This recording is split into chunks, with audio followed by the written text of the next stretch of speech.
News. Tirupati लाडू प्रकरणी supreme कोर्टात सुनावणी झाली आहे। भेसळीचं तूप वापरल्याचा कुठलाही पुरावा नाहीये असं कोर्ट म्हणतंय, तर तपास सुरू असताना माध्यमांसमोर का गेलात असा सवाल कोर्टाने उपस्थित केलाय।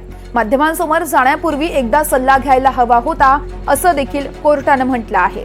तिरुपती लाडू प्रकरणी सुप्रीम कोर्टात एक महत्त्वाची सुनावणी होतीये।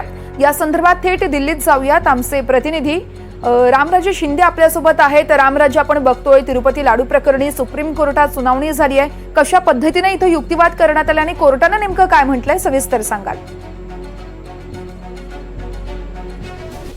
बिल्कुल, याचिकाकर्ते सुब्रमण्यम स्वामी यांनी ही याचिका दाखल केलेली आहे। दुसरीकडून आंध्र प्रदेशचं सरकार आहे आणि तिरुपती प्रशासन पण आहे आणि यामध्ये आरोप प्रत्यारोप केले जात आहेत। परंतु निरीक्षण नोंदवलेलं आहे सुप्रीम कोर्टाने आणि स्पष्टपणे सांगितलेलं आहे की या प्रकरणी, कारण हे देवाचा प्रसाद आहे, देवाचं स्थान आहे आणि यामध्ये राजकारण कोणतंही आणू नये असा स्पष्ट सल्ला देण्यात आलेला आहे। जे राजकीय व्यक्ती आहेत किंवा राजकारणामध्ये जे मोठ्या पदावर व्यक्ती आहेत त्यांनी अशा प्रकारचं राजकारण आणू नये असं स्पष्टपणे फटकारलेलं आहे। आणि त्याचबरोबर प्रसाद हा कधी असतो याची सुद्धा एक व्याख्या सुप्रीम कोर्टाने सांगितलेली आहे की प्रसाद जेव्हा भक्ताला, श्रद्धाळूला दिला जातो तेव्हा तो प्रसाद होतो, परंतु त्याच्या अगोदर ती केवळ मिठाई असते आणि त्यामुळं मिठाईचं प्रसादामध्ये रूपांतर झालेलं नसतं। त्या अगोदर जर काही गोष्टी घडल्या असतील तर त्याचा अर्थ असा होत नाही की संपूर्ण श्रद्धाळू जे आहेत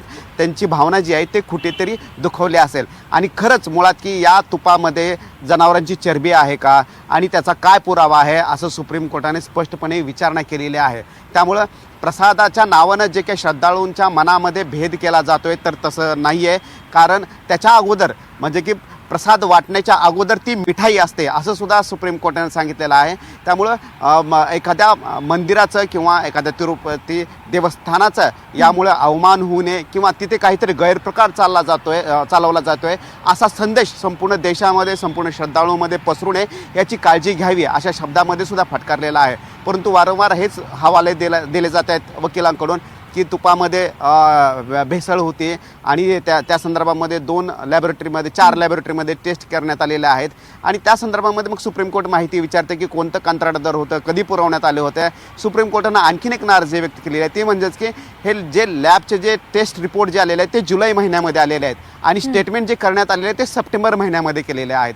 त्यामुळे 2 महिन्यानंतर अशा प्रकारे वादग्रस्त वक्तव्य का करण्यात आलेले आहेत असा सुद्धा सवाल सुप्रीम कोर्टानं उपस्थित केला गेलेला आहे। त्यामुळं हे भक्तांचा विषय आहे, हा श्रद्धाळूंचा विषय आहे, हा देवाचा मुद्दा आहे, तर यामध्ये राजकारण आणू नये असं सुप्रीम कोर्टाने स्पष्टपणे खणकावलंय।